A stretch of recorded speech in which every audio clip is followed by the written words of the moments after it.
all came about. Then we'll allow Beto to talk to you all. Then we'll go into some of the questions that we have on the panel. And then we'll also have question and answer as well, okay? So I was at a fundraiser in June, I believe. And so I was there, great fundraiser. And I walked up to Beto. I said, Beto, you have my vote. But I do have a community of people who feel left out. Black and brown people, we feel left out of the equation, out of the agenda. And would you come out and do a barbershop talk? He immediately said yes. Immediately said yes. There was no hesitation. Sorry, it's right now. I was a little incredulous at first. I said, he gave me the card. I was like, is this easy? After that, I reached out to the campaign and got the ball rolling. So, again, very excited, and I know that you all are in for a treat tonight. So get your questions ready, and again, I'm going to introduce the next governor of Texas.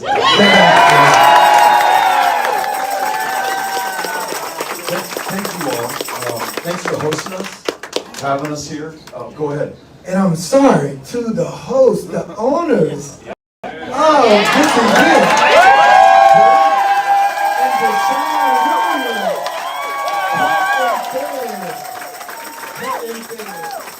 Everybody in green shirt and black. Thank you all so much. Very grateful to you all for opening your doors, having us all in here. Timothy, for the idea, the suggestion, the invitation. And then when we followed up with you, you followed through. And you brought us all together today. These extraordinary leaders and men of faith who are with us are going to be part of this conversation to lead it. All of you who answered the call to come out, and just the fact that you're here a little more than 2 months from what I'm thinking is the most important election in the history of this state, at least in our lifetime. Everything that we could possibly care about is literally going to be on the ballot.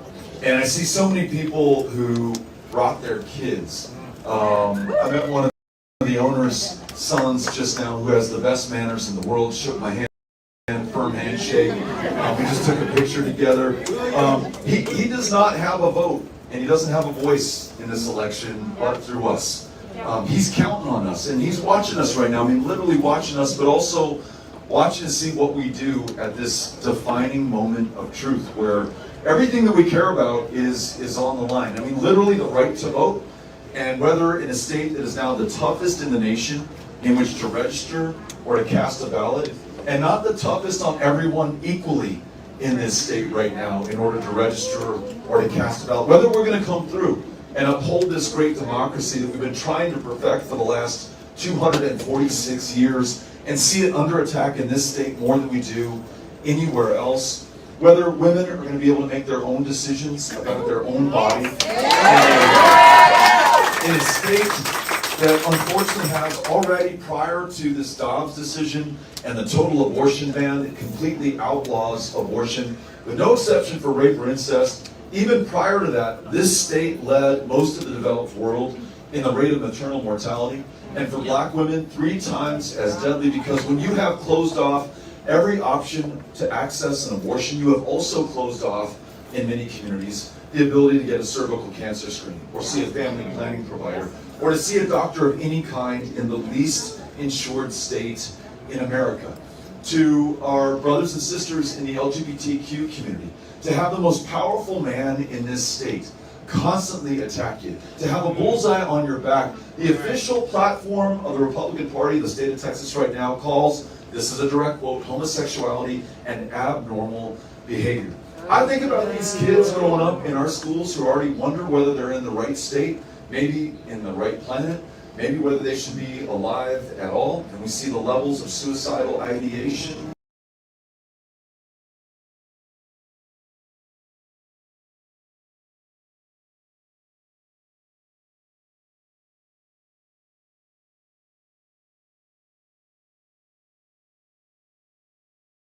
And attempts, and we hate to talk about it, but if we don't confront it or face it, I bet you we're never going to change it.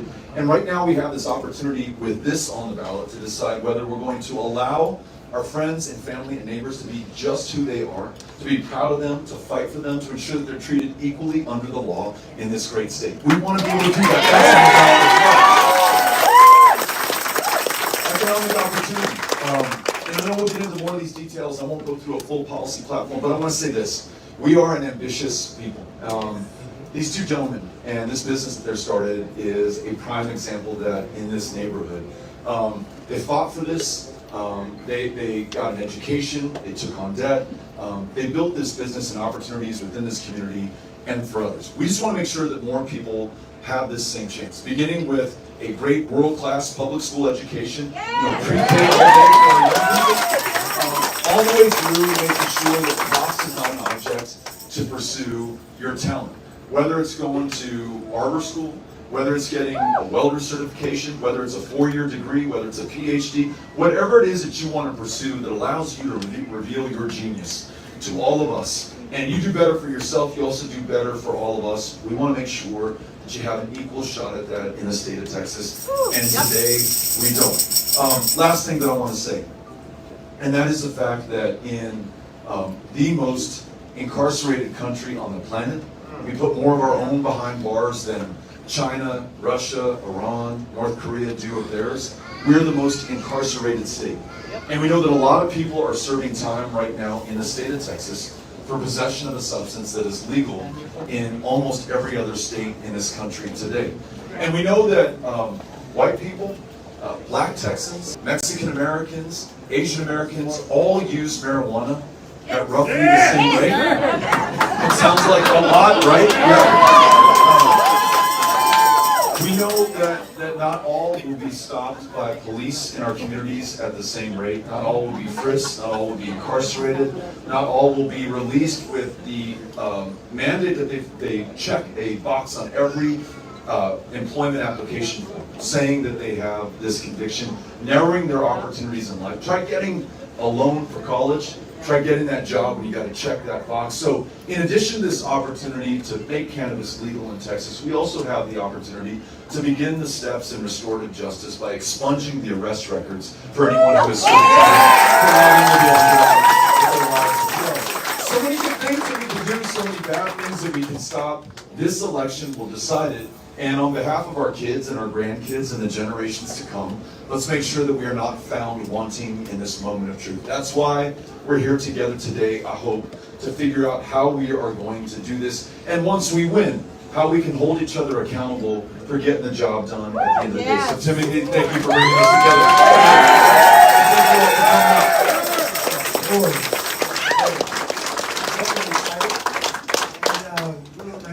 Tina said, we'll start off with niceties. So, you ran for Senate, only lost by 219,000. Only, like 2.6%, you all. Like, that's something we can change. Yeah. Something we definitely can change, right? And then, ending your presidential race in 2019. So, what have you learned about yourself, and what has you excited and energized about this election? After those two races, along with a lot of good people here, work to make sure that we expand voting rights and democracy in the state. And I mentioned earlier it was under attack, unlike any other place. So bad that Retta Bowers and so many of her extraordinarily courageous colleagues literally left the floor of the House to deny the Republican majority a quorum to support voting rights. So for 2 years, volunteering, testifying before these committees in the House and the Senate, registering more than 260,000 people in Texas to vote, not as a candidate, not as an office holder, but like everyone here, a concerned Texan who wants to make sure that we step up and do the right thing. I think what I've learned about myself is that service is the most fulfilling, important thing that I can be a part of, maybe that we can be a part of at this moment. And whether, as Retta's doing in a position of public trust, as we're all doing and engaging in this conversation in our community, whatever it takes, we gotta step up and show up and stand up and be counted at this moment. Running for office right now, hopefully winning and being able to serve in this capacity, that feels like the thing that I can do, like everyone else is wanting the thing that they can do, that will help us to come through. And so I just want to make sure that we all do this together. It's the only way it's going to happen. It won't be a candidate. It won't be a political party. It's going to be all of us, people working together. So that's what I've learned from these I appreciate that saying all together. So it's going to take us collectively to make this happen. And I'm not even going to say it's going to be a hope. You will be the next one.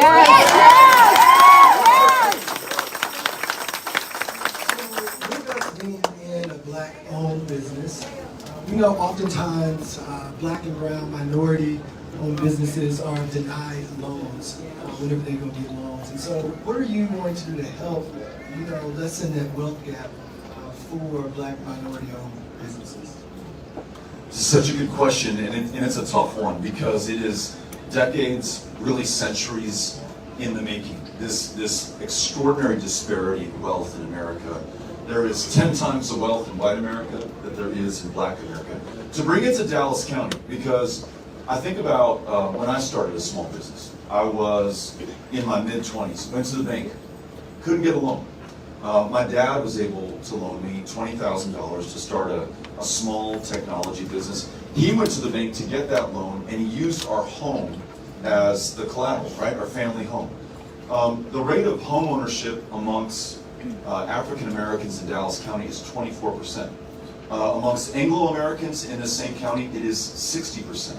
So the beginning capital, the wealth that we use to leverage for other opportunities, business creation, paying for college, whatever it is we want to be able to do, there are some who are already behind in terms of opportunities, connections, and capital. So how do we level this? We've got to make sure that home ownership is more affordable in Dallas and in Texas. I would love to work with Greta in the state legislature to make sure that we're making more innovative use of tax credit programs, which are an extraordinary resource in a $250 billion budget that we pass every biennium, to focus on communities and neighborhoods where you have people who are providing so much value, developing so much success and strength, and you're not able to literally own that at the end of the day. I think home ownership is a cornerstone to so many other things that we can do. Making sure that we're enforcing fair lending laws in our communities. We know that while redlining may be illegal, the effects of it, the legacy, are still found in our communities. And there still may be some, in fact, there certainly is some level of bias in how lending decisions are made today. The other thing that I talk about is, or work on, is access to education. So the training the owners of this shop went through allowed them to develop the skills, the expertise, and the experience to be able to leverage that to start this business. For too many of our fellow Texans, it is cost prohibitive to be able to get that additional training after school. What if we worked on the first 2 years after high school being cost or at least debt-free to every single Texan who wants to pursue that?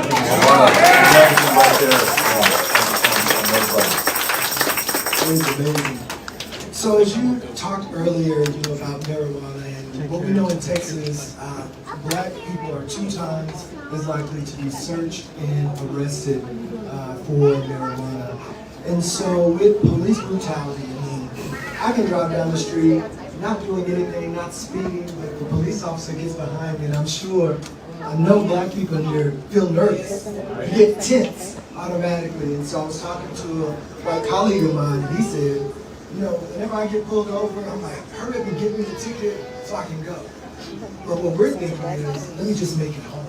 So let me not have an attitude. You have the right to have one, but we say, be calm, don't say anything. So help us understand, what will you do to help foster a better relationship between the police and black and brown communities? And maybe just to extend or expand upon the danger that black Texans feel in their communities, in our state. It's not just when you're on the road. Tatiana Jefferson was at home. Botham Jean was at home, doing nothing to anybody, just living their lives and lost their lives, in part because of the dynamic that you just described. We often hear about, or I'll say as a white guy, I often heard about the schoolhouse to jailhouse pipeline. And to the degree I even thought about it, thought to ask another question about it, I just assumed that starts in high school. You made a mistake, you had marijuana on you, you got stopped, you got frisked. When a mom, black mother, told me, in a kindergarten classroom, those kids are 5 years old, they're 5 times as likely to be suspended or expelled or disciplined in some way as a white kid for the same infraction in front of the very same teacher. So this is going to be a little bit of a long answer, but I'll try to get it down. I think it's got to begin that early. One of the things, again, I want to work on with our friends in the legislature is, at the time that we're losing teachers by the thousands, so my youngest just finished 5th grade, didn't have a permanent classroom teacher the whole year. As we look at hiring people back or recruiting new teachers into the classroom, what if we prioritized ensuring that those teachers look like the class that they're teaching? So what if we consciously, intentionally, we're recruiting more black men, for example, in these kindergarten classrooms, more people who feel comfortable, understand the experiences of the kids and the families that they're working with. I think that's a great start. I think ensuring that we hold judges and every person within the criminal justice system accountable for the decisions that they're making, bias, whether it was conscious, implicit, or otherwise, in the outcome still has the same effect on the person and their family. And then when it comes to police, look, we are all grateful for those who choose to serve in this capacity. I didn't choose to do that. Maybe I thought it was too tough, too demanding, too risky, chance that you're going to lose your life. And yet these men and women choose to do that, and we're grateful for it. We want to make sure that they're fully funded, have the resources to be able to do their job, have the training to make sure that they do their job right, and that if they don't do their job, if they abuse that position of public trust, and use that life and death power to deprive someone of their freedom or to deprive someone of their lives extrajudiciously. They are judge and jury together. We've seen this happen so many times, especially right here in North Texas. Then we have to hold them to the very highest enforcement of that law. And if we fail to do that, if they're not held accountable, if there is not justice, then we break down the trust in our communities. We reduce public safety and security because I no longer feel comfortable testifying in a trial or reporting the suspicious behavior of a neighbor if I don't trust how that officer is going to treat me when they come to my home. So it's in everyone's interest to make sure that we hold those in these positions to the highest levels of accountability and ensure that justice is served in the examples that we just gave right now and in so many others going forward. There is so much more that we can do there, but I'm confident that working together we're going to get that done. Yeah. Nice. Again, the theme is what? Working together. Continue to work together. So I'll go and ask the first question. All right. Good to see that. You talked about certain pillars that we all know make for a sustainable community. You talked about our justice system. We talked about housing, equity, etc. Just want you to spend a minute talking about healthcare and how the pandemic really revealed, which most of us who are people of color know, the disparity and the inequity when it comes to healthcare service and delivery.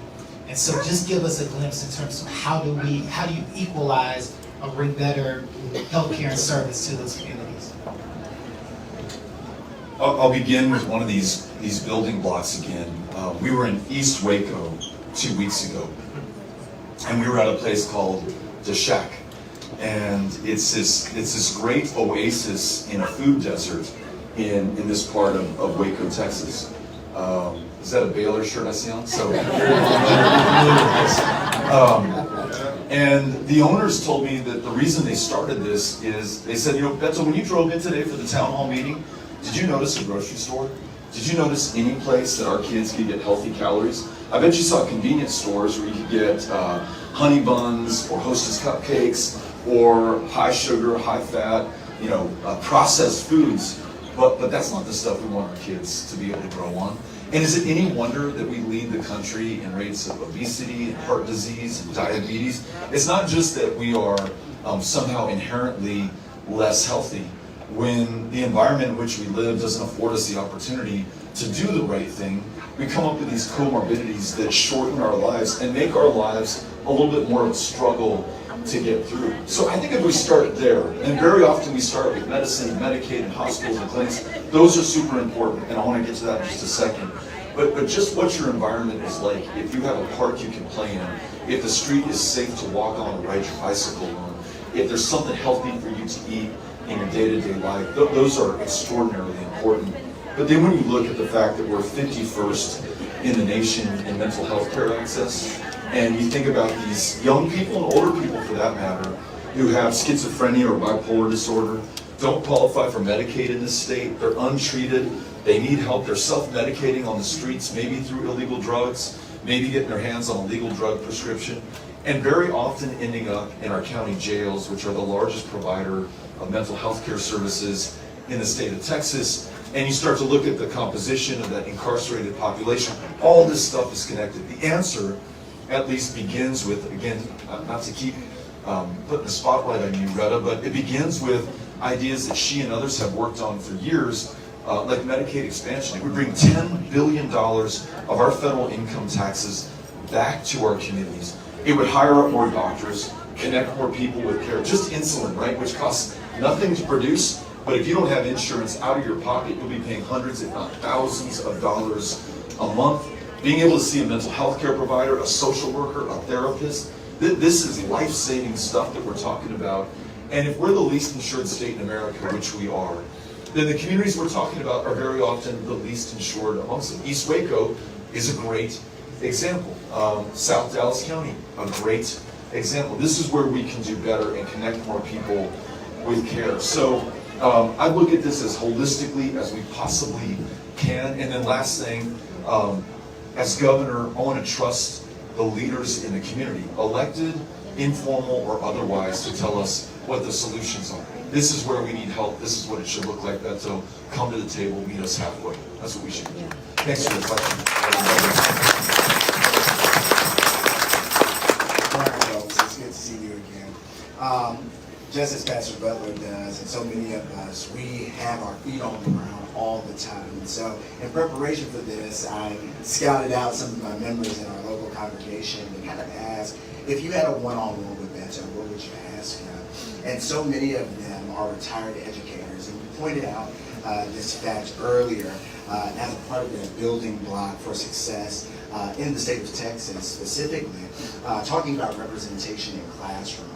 We know that coming soon, there will be, for lack of a better term, whitewashing in our local school books that will limit anti-racist education in this state. And so I would like to know, just for those young black boys and black girls who may not see themselves in history books coming soon, what is the state of education in your eyes, and how might we fix the state of education in the state of Texas, given that we rank almost last as far as educational access and success in the union? Reverend Phelps, what a great question. One way to look at it is just how poorly we're treating teachers today. So I believe, and we need to check this, but I believe the DISD teacher today is making about $5,000 less adjusted for inflation than he or she was making 10 years ago. On average, they're working 2 or 3 jobs to make ends meet, to support their habit of that primary job of connecting with their kids. The retired teachers, you mentioned those retirees in your congregation, have not seen a cost of living adjustment since 2004. For 18 years, literally the same income. Every now and then they get a 13th check, but nothing that they can bank on. They're also working well into their retirement. You look at the thousands of teachers who are leaving the profession, the demand and pressure placed on those who remain, this ridiculous expectation that they perform to this standardized test, the STAR test, that doesn't effectively measure the potential of those kids or the effort that teachers expending. So fixing all that to some degree is a matter of the budget. We need to pay these teachers more. We need to do a cost of living adjustment every single year. We need to replace the STAR test with something that works. But you asked what for me is an even more interesting and deeper question. And it's if the governor were here, and he'll never come here, but if you were, and you were to ask him, he would seek to distract us, right? Like, do you think he cares one way or another about trans kids? No. Probably not. But why does he call a special session to pursue these trans kids? It's a great distraction. We don't have to talk about the grid and its failure, or the state of public education, or this exodus of school teachers if we're fighting over transgender kids. Do you think he cares about CRT? Do you think he even heard the term CRT before last year? Probably not. He called a special session to tell teachers what they can and cannot teach. And you mentioned this whitewashing. I just, in terms that I understand, and I want to be respectful of others who have experienced this in a way that I won't. But in 2019, when that guy drove from Allen, Texas to El Paso and killed 23 people, he posted online that he came to repel the invasion of Hispanics who were coming here to replace him. The language was echoed eerily by the shooter in Buffalo, New York. I came here to kill these people. They are replacing me, he said, as a white man. And using language, frankly, that our former president, Trump, used, and our current governor is using. Our governor, who talks about an invasion, who says that we must defend ourselves, take matters into our own hands. When there were 14,000 Haitian refugees huddled underneath the bridge in Del Rio, Texas, our Lieutenant Governor, Dan Patrick, went on Fox News, and he continued to echo that replacement there. He said, you know what, if we let these people in, pretty soon they're having kids, their kids are going to grow up, and all of a sudden, you know what, they're going to be able to vote. 18 years from now, they'll remember, and he said this is kind of almost a paraphrase of his quote, they're going to remember Joe Biden let them into this country, and they're going to be voting for Democrats. So this idea that we should be divided based on race or ethnicity or prior immigration status, and that white people are being replaced in the state of Texas, now that it's being carried into the classroom, and teachers are either being prevented from or afraid to teach the true story, and everyone's story and history in the state of Texas, is going to lead to some really tragic outcomes, even worse than the ones that we're describing right now. So in addition to all that budget stuff that I mentioned earlier, I think showing those educators the respect that they deserve. They answered this call not for the money, not for the fame, not for the glory, but to connect with our kids, to stoke their curiosity, to draw forth a lifelong love of learning. And part of that must include the full, honest telling of our history. So we have a great opportunity to do right by those teachers. Learn all the CRT stuff that's coming through. Show them some respect. Thanks for the question. So, talked a little bit earlier about suicide ideation in trans youth in the LGBTQIA community, and we see that Black trans women are being killed at alarming rates. Now, this Don't Say Gay, making it harder for LGBTQ parents to adopt. So, how can we partner, work together to protect all Texas citizens, regardless if you're Black, if you're heterosexual, if you're trans, if you're pan, if you're bi, whatever pronoun you want to go by, you should be respected. So, what are some things that we can do to help and protect the rights of all of our citizens? I think we were just talking about history and this effort to stop telling or prevent the sharing of our true story in history. And I think our story is amazing. It contains moments of extraordinary heartbreak and cruelty, almost unparalleled around the globe. It also contains a message of aspiration that I've not found in any other nation. This idea that we're all created equally, that's the foundational premise of this country, that we will all be treated equally under the law. We've never achieved it. I love to think that we have never stopped striving to get there. And so when you ask about members of the LGBTQIA community who live in a state today where they're proposing a Don't Say Gay bill in the next legislative session, where the governor has said, if you're raising a transgender child, we accuse you of child abuse. And if that accusation is sustained, we will not only take that child that you have done your best to love and support, we'll take every other kid in your household. We'll turn them over to Child Protective Services that has 32,000 kids in that system is the worst run in America. 100 children lost their lives just since 2022. Many hundreds more have been trafficked, have had images of their naked bodies shared by private contractors who've been hired by the state of Texas. Tonight, there's a good chance in CPS offices in this state, kids will be sleeping in the hallways, under the desks, on top of the tables. He wants to take your kids from you and turn them over to that system that he has so badly failed so far. You're asking me, what do we do about this? In Texas right now, though it's not okay, it's perfectly legal to fire you if you're gay. Not okay, but legal to deny somebody the ability to adopt if they are part of the same-sex household. Even though we have these 32,000 kids in this system today, I think we have to stop being defensive and stop saying, how can we make this less bad or somehow compromise on our values or the things that we really believe, and get back to what makes America great in the first place. This idea that, as you just said, whatever the differences between us, you deserve the same treatment under the law that I or anybody else receive. So we're going to work together to make sure that on these employment and adoption discrimination issues, that there's equal treatment there. We're going to stop the Don't Say Gay bill. What you know is coming down from the Supreme Court sooner than later. Clarence Thomas signaled this in the concurring opinion to the Dobbs decision, overturned Roe. He said next is your right to contraception. Following that is same-sex intimacy, literally reviving the sodomy laws in the state of Texas. Following that will be marriage equality, all on the chopping block coming next. And you only have to guess which state will lead the way if Greg Abbott is reelected in making sure that your rights and freedoms are denied to you. So we mentioned earlier this election being a referendum for so many of the things that we hold sacred. The right to love the person you want to love, to be who you are, literally to be who you are, that's on the ballot right now. So I think the only way to overcome this, the only way to get through this is to win. And that's what this campaign is all about.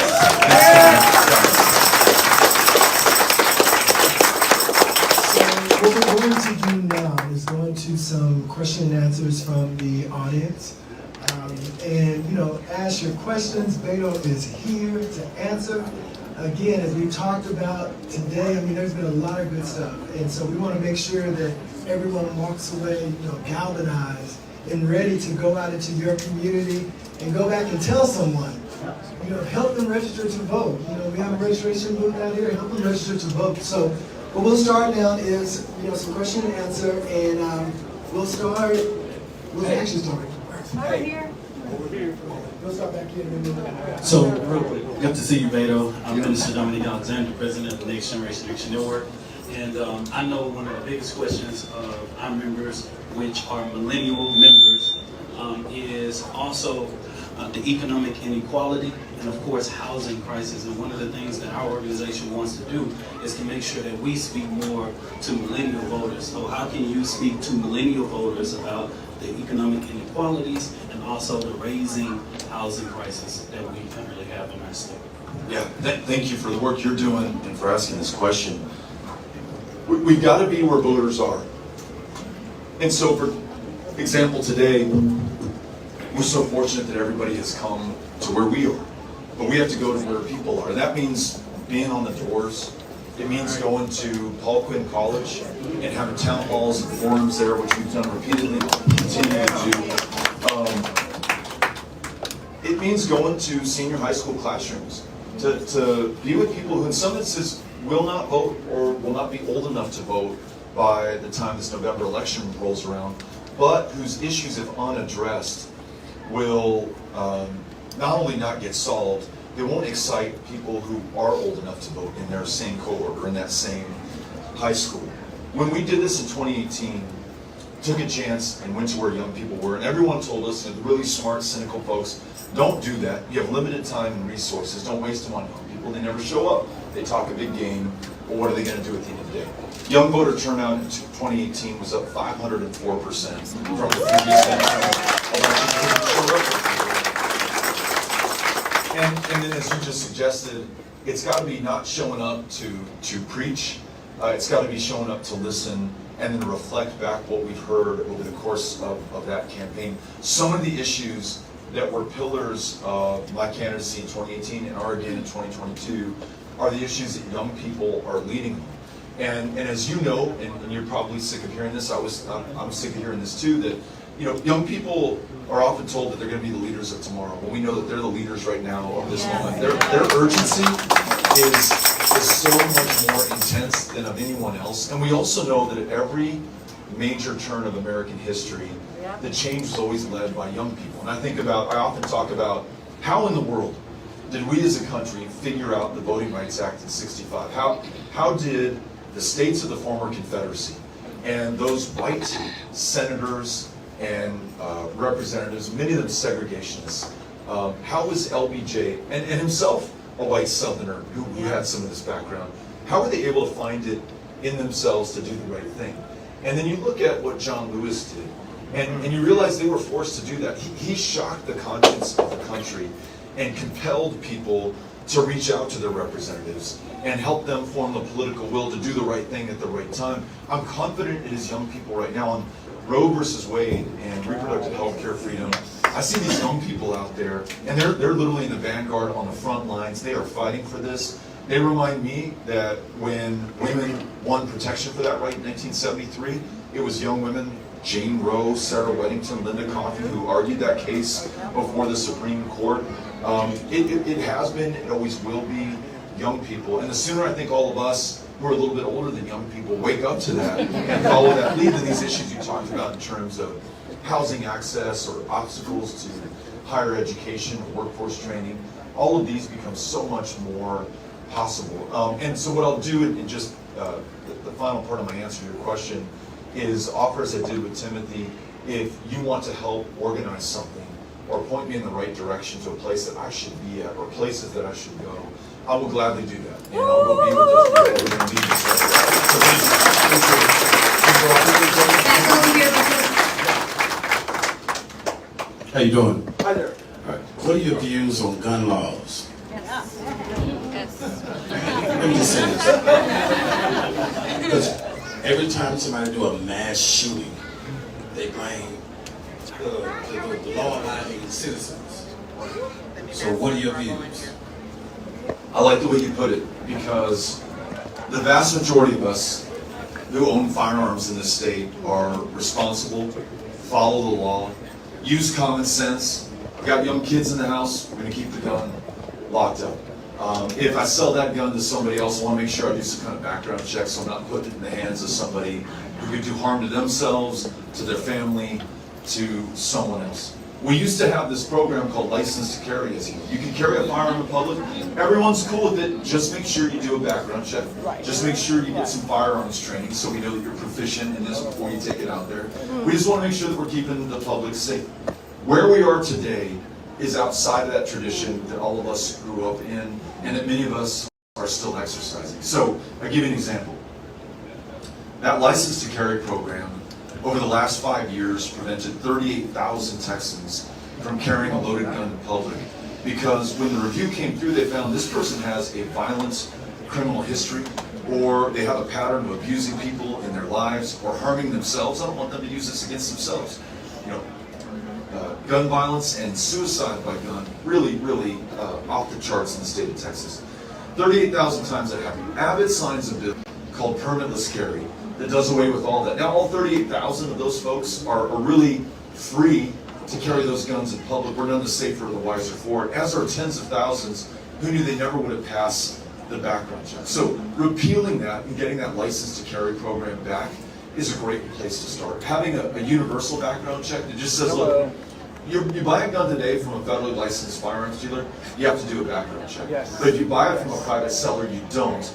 And when that happens, then we put guns in the hands of people who shouldn't have them all too often. Let's get that on the books. A red flag law says that if you have that firearm and you're threatening to use it against someone else, that shooter in Uvalde, he was sending such strong signals out that his friends called him the school shooter before he ever walked into the school and shot anybody. Allow law enforcement through due process to intervene and remove that firearm from the home until we are assured that it won't be used against someone. And then one other thing that there seems to be some common ground on, and that's at a minimum raising the age of purchase for an AR-15 from 18 to 21 years old. Just make sure that you have common sense laws that don't deprive gun owners and law-abiding citizens of their constitutional rights as well. I know that we're going to save more lives, and one other thing that I want to say is, you're right, 5 of the worst mass shootings in U.S. history have occurred in this state in the last 5 years. You know, either we're inherently violent or there's something better that we can do. What is not ever talked about, or not enough, is that though we know so many of the names of those kids in Uvalde or the people in my community of El Paso or Sutherland Springs or Santa Fe High School or Midland, Odessa, there are people who are dying throughout the state of Texas every single day. It happens so often, it's so common, that their names no longer make the paper.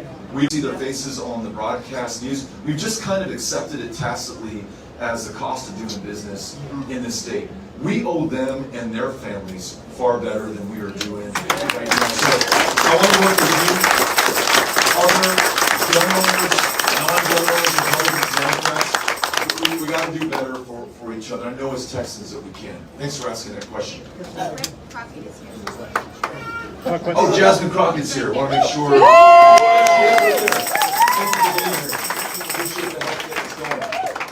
One of the things I want to ask, as a retired educator, I appreciate what you said. That's very valuable, and I heard you make say question. And then thank you for letting us be here where we can reach out and touch you. Yeah. I heard you say about community leaders, that we really need to connect with the community leaders, because many won't hear you, but they'll hear somebody in the community. So my thing is that what are we doing, the ideas of how can we go about getting that? Because it's not that people don't want to, but there are voices that they will hear. So what's the plan now to find out who those community leaders are? Let us know how we can help you find out who those community leaders are. And let's get them excited about it. Let's get some excitement generated. I remember when we used to have, on Sunday, we said, we have Super Sundays. Let's go vote, early voting. I mean, in black churches, we were big. You got to get those voices talking. How do you go about getting that kind of excitement? Yeah, I love this question.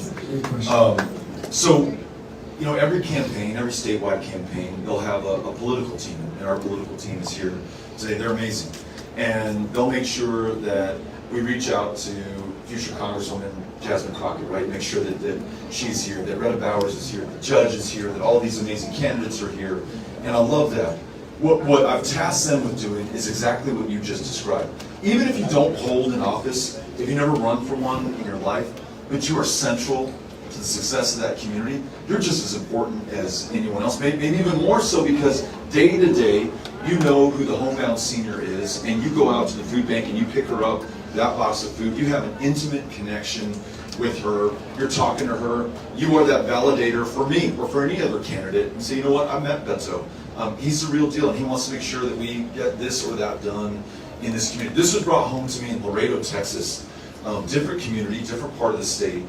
We were knocking on doors, and there was a young volunteer from Laredo, Texas, from that very neighborhood we were in. And he said, I don't see Mr. Lozano on your knock list. I said, well, if he's not on the knock list, he's not an important person. He's not a regular voter. We're not going to waste our time on him.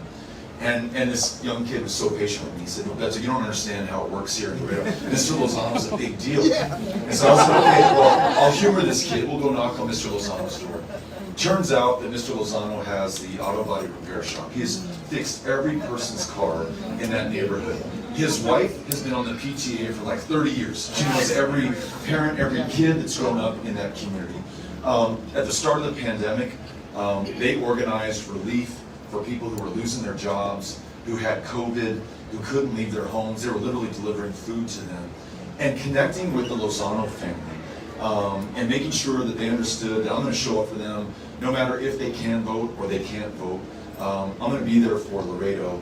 I was in San Antonio a few months later, crossing the street, this guy pulls up in his van, and he rolls the window down and he says, are you Beto O'Rourke? I said, I am. And he said, Mr. Lozano told me to vote for you. It spreads far and wide across the state of Texas. So point taken, and I just want to ask my political and constituency team that's here, I want to make sure that we follow up with every single person who's made the offer. We just had 2 great offers in a row. And let's make sure that next time we're in Dallas County or really anywhere in North Texas, we avail ourselves of these opportunities to connect with people who otherwise might not be here right now, who might not come to a town hall meeting, who may not feel comfortable coming out to a rally or a fundraiser. We should be going to them. And I know my team feels exactly the same way, so I see them nodding their heads saying we are going to do this, so thank you. Appreciate it. Thanks for this great question. We have time for one more question here. So thank you for coming out. The question that I have is, I think, on a lot of, especially Black and brown people's minds. So you get our vote, you get in office. The question is, will we see you afterwards? Not just talk about, oh, come and vote for me. Will we actually see you afterwards? And what does that look like? It's a great question. Thank you for this one too. So when I served in the city council in El Paso, I would hold a weekly meeting like this. All comers welcome, no holds barred. Any idea you had, I wanted to hear it. And I would also preview what would be on the city council agenda that Tuesday, right? It's just a great way to update my constituents and hear directly from them. When I served in Congress, I did the same thing on a monthly basis. We'll hold a big town hall meeting in a neutral space. Anybody can come, and we'll change it throughout the district. So it's not just one part of town, or one constituency, or one group of people. And we get 400, 500, 600 people who come out. And we would stay until the last person asked their question, gave their comment, or leveled their criticism at me. Hey, Beto, I really hate the thing that you just did last week, or I have this idea that maybe you haven't heard about, or where are you on that bill? When you were campaigning as a candidate, you said you would introduce. I haven't seen it yet. When are you going to do that? We would stay until we would get kicked out of these places, and we could hold the rest of the meeting in the parking lot. Coming into those meetings, I had this healthy dose of fear of the people who put me in that position of public trust in the first place. I knew it was not my office, my seat. I knew it belonged to the people. I was temporarily in it, and if I wanted to hold it, I had to deliver, and I had to account for myself. So every time I voted on the floor of the House of Representatives, I thought, how am I going to answer for this vote if somebody asked me about it at the next town hall meeting? Every time I wanted to give up on a bill that we'd written, I couldn't find a Republican co-sponsor to get it across the line. I said, I cannot go back to my community and say, you know what, those damn Republicans, they just don't care about veterans, or they don't care about this military installation, they don't care about this issue that I'm working on as much as we do. Just keep re-electing me. Someday we'll be in the majority, we'll get it done. I knew I'd get laughed out of the place. And it forced me to work a little bit harder to find that common ground and to get it done at the end of the day. So here's my commitment to you. And Cynthia Cano, as my witness, wherever she is in this room. When we win this, I want to come back right here to this very barbershop. Instead of just making promises that I'm doing now, you hold me accountable. I guarantee it'll make me a far better governor than I would otherwise be, because I know I cannot take you for granted, and I have to account for myself to you. I think it'll make us better partners working together, and I know that we're going to get a lot more done doing it that way. So you've got my commitment to do this, and if they'll have us back, we will be here back. So reach out to us. Thank you for the question. Well, we are fired up. We definitely appreciate you coming out and, letting us know what we can do to partner also with Beto and the campaign, also helping us get involved.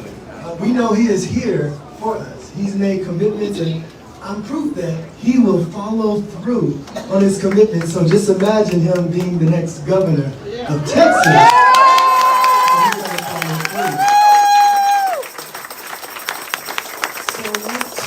Special thanks to Crystal Mason and State Elected Retta Bowers. Appreciate it. And now I will turn it over to Deanna. So I'm so excited to see all of you here today. We want to make sure that it doesn't end here though, right? We want you to find a way to engage through Election Day for the next 4 elections, right? We have to create a cycle of engagement, right? So I need you to plan for, the next 3 or 4 years, right? We're here together. And I think it's important for us to also make sure everyone knows dates, right? I first want to start out with date reminders, right? So National Voter Registration Day is September 20th, right? There will be a weekend of action October 8th through the 11th. Our goal is to register as many voters as we can that weekend. So if you're not already doing something, please plug in with us. Connect with the organizers outside who are doing voter registration. We also have organizers in yellow vests if you want to block walk, right? And sometimes we know that everyone doesn't have the same experience. So do what you're comfortable doing. I think it's important for everyone to be trained on everything, and then you decide for yourself what you want to do. It's also easy to connect it to something that you're already doing. So if you have a business, it's very easy to do voter registration there, to pass out reminders about the early voting period, right? We want to encourage everyone to get out and vote early this year. I wanted to be honest about some of the things that may be, some of the barriers that represent themselves as we get closer to election day. So let's plan to vote early, let's plan to vote in a group, and let's plan to engage beyond our vote, right? We also want to encourage you to show up at county meetings, right? For your county commissioners, your city council meetings, even hearings in Austin. We need to make sure that we're speaking the experience of our community as we're kind of boots on the ground helping to get the work done. So again, I encourage you to register to vote, confirm your registration outside if you haven't, or sign up to block walk with us. You decide where you do the work. If it's easier to do it in your own community, do that, but we definitely want to target these neighborhoods out here too, because it's important for your community to see you at their doors, because they know you and they understand your experience. So we appreciate you for being out here, and we hope to see you on the ground with us soon.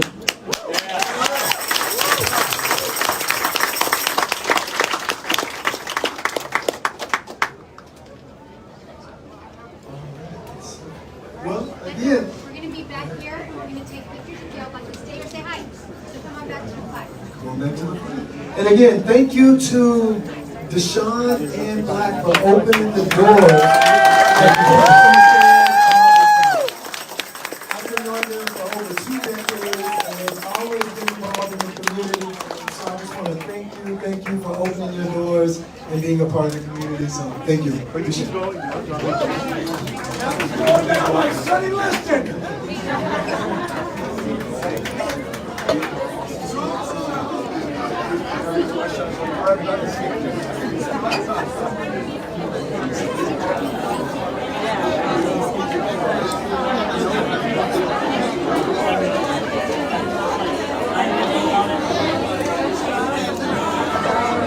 Yeah, I know I was trying to bring around.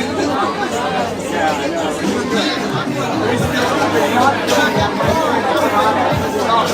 know.